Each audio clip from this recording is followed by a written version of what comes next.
विकांत जी, आपका स्वागत करता हूं। और सीधे डॉक्टर साहब, क्या कुछ देखते हैं आप, कैसे देखते हैं?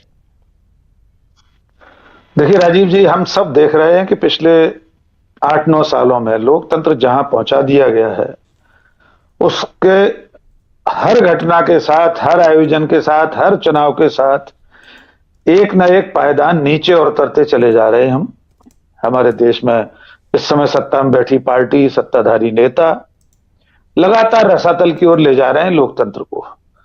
डॉक्टर पासपोर ने जो कहा है, कल के अखबारों में हेडलाइन मैनेजमेंट हम देखेंगे तो डॉक्टर साहब कल क्यों, हमें आज ही देखने को मिल रहा है। जी। इस वक्त मुख्यधारा की जो थंबनेल्स हैं, उनकी जो हेडलाइंस हैं, आप देख लीजिए। वहां तो हिमाचल प्रदेश की सरकार चली ही गई है। बड़े बड़े चैनल्स ने कांग्रेस की सरकार को गिरा दिया, एक तरह से उसको खतरे में बता दिया गया है और बहुमत साबित करना पड़ेगा। उनके इतने विधायक, 3 निर्दलीय, 6 कांग्रेस विधायक रवाना हो गए, पंचकूला रवाना हो गए। ये सब हेडलाइन आज से शुरू हो गई।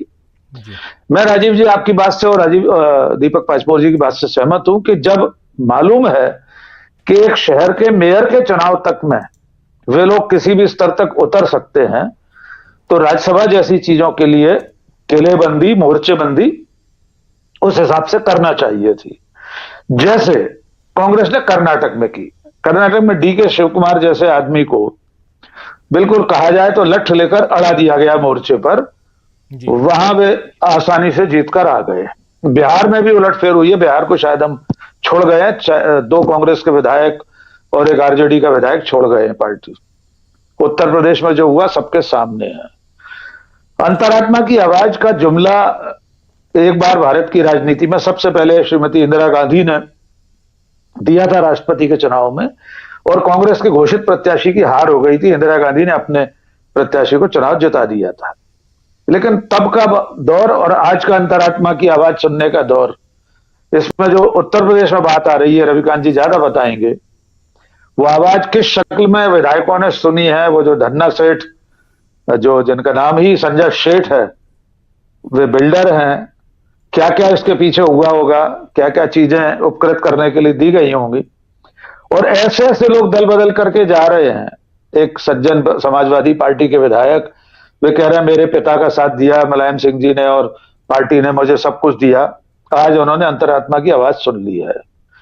कुल मिलाकर लोकसभा चुनाव से पहले इंडिया नाम के गठबंधन के मनोबल को तोड़ने के लिए राज्यसभा की सीटों में ये हॉर्स ट्रेडिंग जैसे आप कह रहे हैं, ये सब किया गया है, ताकि एकजुटता जो पिछले 7 दिनों में दिखाई दे रही थी, समाजवादी पार्टी के साथ मिलकर कांग्रेस और दोनों पार्टियों ने अपने प्रत्याशी बांट लिए, सीटें बांट ली।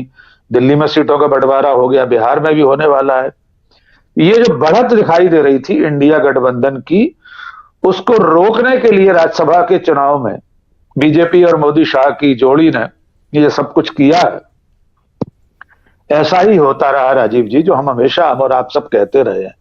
तो लोकतंत्र सिर्फ एक प्रतीक बचेगा अपने देश में, इसके बाद कुछ नहीं बचेगा 2024 के बाद। जी राजीव जी। जी बिल्कुल बिल्कुल, ऐसा ही होता रहा तो 2024 के बाद क्या कुछ होगा, वो एक चिंता का विषय है, जो चिंता आप जाहिर कर रहे हैं डॉक्टर साहब। और प्रोफेसर राकेश पाठक जी, आपके पास कैसे देखा जाए जो कुछ चल रहा है? एक निराशाजनक तो है ही कि कोई जीते कोई हारे, लेकिन एक एक जीत के लिए आप जिस ढंग से जो हथकंडे अपना रहे हैं, उसके बाद फिर लगता है कि आप, चाहे वो चंडीगढ़ का मेयर चुनाव हो या ऐसे और भी कई सारे लोकल बॉडी के चुनाव हो, म्यूनसिपैलिटी के चुनाव, और फिर विधानसभा के चुनाव हो, उपचुनाव हो, हर जगह तो आप इसी कदम, आपके कदम ऐसे ही बढ़ते हैं। आने वाला चुनाव बहुत बड़ा चुनाव है, मैं बार बार उस चुनाव की तरफ जा रहा हूं। वहां आपको लगता है क्या कि जो आज हम देख रहे हैं वही परिस्थितियां वहां देखने को मिलेंगी? क्या यहां से इंडिया गठबंधन के मनोबल को बढ़ते हुए या घटते हुए आप देखते हैं? कैसे देखा जाए? घटनाएं हैं, अभी सामने जो घटनाएं हो रही हैं, उससे स्वाभाविक तौर पर कांग्रेस या इंडिया गठबंधन का मनोबल टूटेगा। लेकिन मैं इसके विस्तार में जाऊं, इससे आपने जितनी फहरिस्त गिनाई है उसमें सबसे नीचे, सबसे छोटा चुनाव समझ लीजिए पंच का, किसी गांव के पंच और सरपंच का चुनाव। राजीव जी, मध्य प्रदेश में एक जिले के कलेक्टर ने सरपंच के चुनाव में सारे नियम बनाए ताक रख के बीजेपी के प्रत्याशी को जिता दिया था। बाकायदा मध्य प्रदेश हाईकोर्ट ने उसके खिलाफ टिप्पणी की। शिवराज सिंह की सरकार के समय की घटना है। कलेक्टर को वहां से हटाया गया या नहीं मुझे याद नहीं आ रहा, लेकिन बहुत गंभीर टिप्पणी की थी। यानी एक गांव के सरपंच के चुनाव में भारतीय जनता पार्टी सारे नियम कायदे कानून तोड़ सकती है, तो राज्यसभा तो बहुत बड़ी चीज है। हमारे सदन, उच्च सदन है हमारा। लेकिन इसमें एक बात और है सर, एक पहलू जो डॉक्टर पाचपोर ने शुरू में कहा था कि कांग्रेस को या विपक्ष की तमाम सारी पार्टियों को फायर फाइटिंग के इंतजाम पहले से क्यों नहीं करना चाहिए। आपको याद होगा राजीव जी, हरियाणा में केटीएस तुलसी, अजय माकन, ये लोग भी इसी तरह चुनाव हारे कांग्रेस के प्रत्याशी। उसके बाद भी कांग्रेस सबक नहीं सीखती। क्यों नहीं अपनी बाड़ेबंदी पहले से करती। गलती उन लोगों की तो है ही जो जनता के वोट से चुनकर आते हैं, एक पार्टी, एक विचारधारा, एक सिंबल पर, और उसके बिल्कुल विरोधी खेमे में चले जाते हैं, दूसरी पार्टी में चले जाते हैं। अमलेंदु जी बिल्कुल ठीक कह रहे हैं, इसका इलाज तो अब जनता को ही करना है। ये चैलेंज भारतीय जनता पार्टी जनता को दे रही है, जनता का मखौल उड़ा रही है, जनादेश का मखौल उड़ा रही है।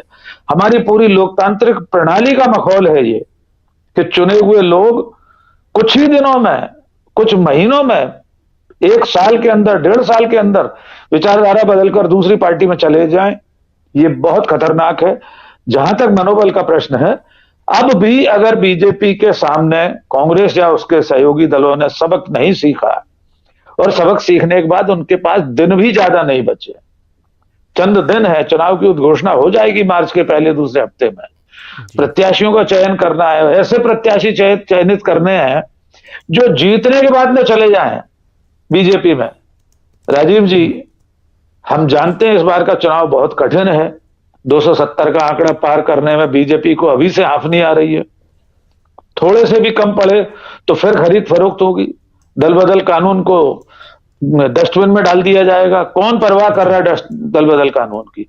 लोग अपनी पार्टी के व्हिप का उल्लंघन कर रहे हैं, उसकी चिंता नहीं कर रहे। तो लोकसभा चुनाव के पहले इतनी तैयारी कांग्रेस को और उसके सहयोगी दलों को करनी पड़ेगी प्रत्याशियों का चयन करते समय। यद्यपि इस बात की कोई गारंटी नहीं है, जो आज गंगा जली उठाकर कहे कि मैं आजीवन पार्टी के साथ रहूंगा निष्ठावान, वो जीतने के बाद दूसरी पार्टी में न चला जाए, इसकी कोई गारंटी राहुल गांधी या नीतीश कुमार, क्षमा कीजिए, तेजस्वी यादव या अखिलेश यादव या कोई भी नहीं ले सकता। वो गारंटी सिर्फ ईडी सीबीआई के भरोसे से मोदी शाह ले सकते हैं। वो ये गारंटी दे सकते हैं कि उनकी पार्टी का आदमी उनको छोड़कर नहीं जाएगा, क्योंकि उनके पास ईडी सीबीआई आईटी एनआईए सब है। तो ये बड़ी चुनौती है। मनोबल फिलहाल 2-4 दिन के लिए जरूर डगमगाएगा, लगेगा। अगर हिमाचल की सरकार चली गई तो ये ऐन चुनाव के वक्त बहुत बड़ा झटका होगा कांग्रेस के लिए और उसके घटक दलों के साथियों के लिए। पहले तो प्राथमिकता पर हिमाचल की